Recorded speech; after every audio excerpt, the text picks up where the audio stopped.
menjelaskan bahwa membangun Jawa Barat, latar belakang atau dasar dari pembangunannya adalah sendi-sendi kebudayaan Jawa Barat, yaitu kebudayaan Sunda.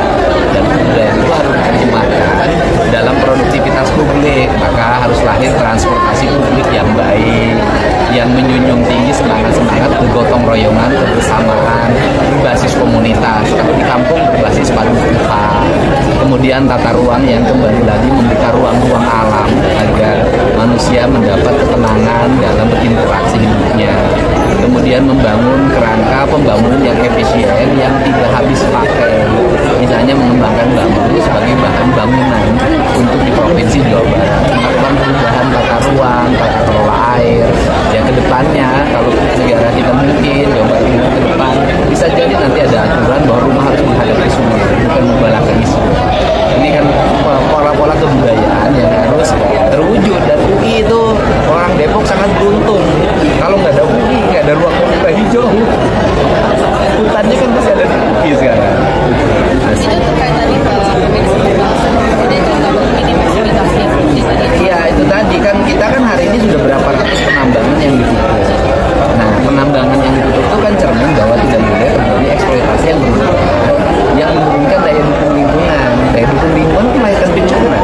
Maka solusinya adalah pembangunan nanti, penggunaan batu, penggunaan semen, penggunaan besi ke depan harus mulai dikurangi dengan menggunakan bambu sebagai alat untuk membangun. Dan itu dibuktikan kan di Tiongkok bagaimana hotel dibuat dari bambu, di Amerika juga hotel dibuat dari bambu.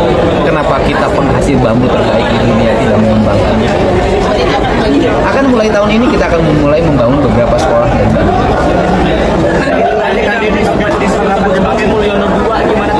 Ya nggak apa-apa, apa saja boleh lah. Yang penting kan orang kita tidak boleh sibuk dengan takut disebut apapun. Yang penting kan kita punya karya yang berkata yang baik bagi negara. Kang, tadi seperti disebut tadi bahwa Indonesia ini sedang sakit atau seperti apa kan? Ya itu tadi bahwa kan kita tahu lah problem-problem polusi, problem bencana yang disebabkan karena rusaknya sungai, rusaknya gunung, gitu loh. Nah itu yang harus segera kita perbaiki secara bersama-sama. Ini pembangunan yang berwawasan lingkungan. Jadi sorotan saya adalah pada kerusakan lingkungan yang harus menjadi opsi kita. Dan saya Jawa Barat aja kita lihat Jawa Barat bagaimana banjir, bagaimana puncak itu berubah peruntukannya dari lahan terbuka hijau menjadi areal bisnis, kemudian areal yang pariwisata tapi lebih banyak bangunannya dibanding ruang terbuka hijau. Kang, sedikit kan?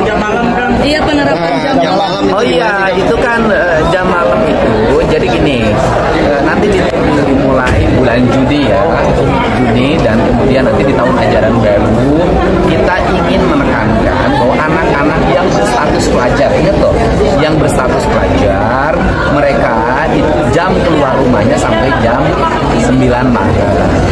Kemudian apakah masih boleh setelah 9 malam keluar rumah? Boleh, kalau didampingi orang tuanya, ada kebutuhan tertentu.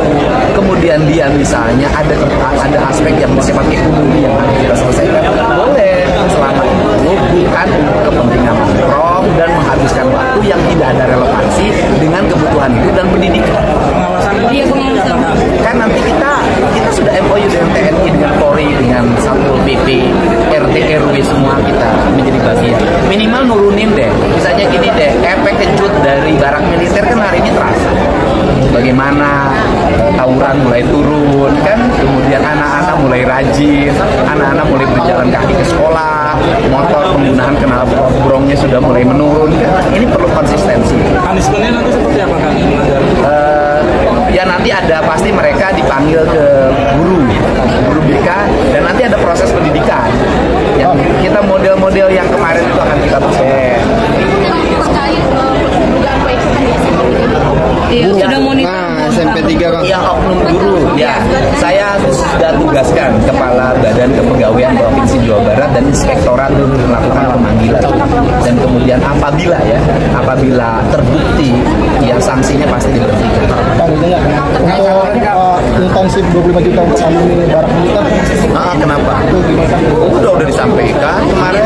25 juta petugas upacara, bukan yang alumni dikasih 25 juta, karena waktu itu saya gembira anak-anak bisa mengibarkan bendera, bisa mengucapkan Pancasila, Undang-Undang Dasar 45, janji generasi muda Indonesia.